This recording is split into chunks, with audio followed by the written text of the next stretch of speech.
जंगल का रास्ता सुनसान और डरावना लग रहा था। आसमान में काले बादल छाए हुए थे और चांद की धुंधली रोशनी मुश्किल से जमीन तक पहुंच रही थी। रास्ते में उनकी पुरानी ट्रक अचानक खराब हो गई। रमेश ने कई बार कोशिश की, लेकिन इंजन स्टार्ट नहीं हुआ। लगता है आज रात यहीं गुजारनी पड़ेगी, सुरेश ने निराशा से कहा। रमेश ने सहमति में सिर हिलाया। दोनों ट्रक से उतरे और आसपास देखने लगे। जंगल की चुप्पी में सिर्फ हवा की सरसराहट और कभी कभार किसी जंगली जानवर की आवाज सुनाई दे रही थी। ट्रक के अंदर लगी छोटी सी बत्ती की रोशनी में उन्हें थोड़ा सहारा मिल रहा था। काफी देर तक कोशिश करने के बाद भी जब ट्रक ठीक नहीं हुई तो दोनों थक हार कर ट्रक के अंदर बैठ गए। उन्होंने सोचा कि सुबह होने पर ही कुछ किया जा सकता है। रमेश ड्राइवर सीट पर बैठा था और सुरेश उसके बगल में। अचानक सुरेश की नजर सामने सड़क पर पड़ी।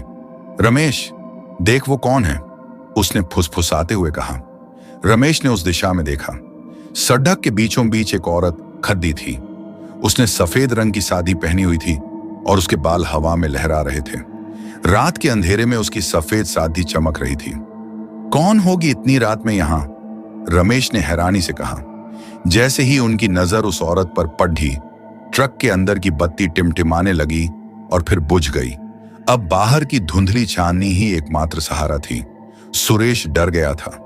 मुझे कुछ गड्ढब्द लग रही है, उसने रमेश का हाथ पकड़कर कहा।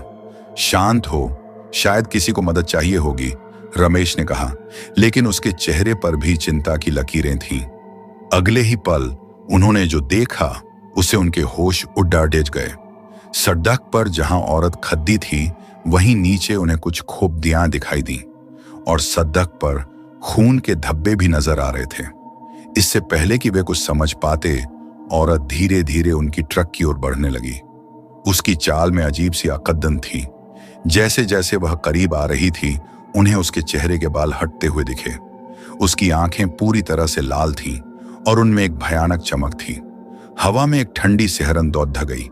सुरेश डर के मारे कांपने लगा और फिर उन्होंने देखा, सड़क पर जहां औरत के पैर होने चाहिए थे, वहां से कुछ सफेद रंग की उंगलियां बाहर निकली हुई थीं।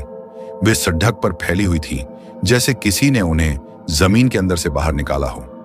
रमेश का गला सूख गया।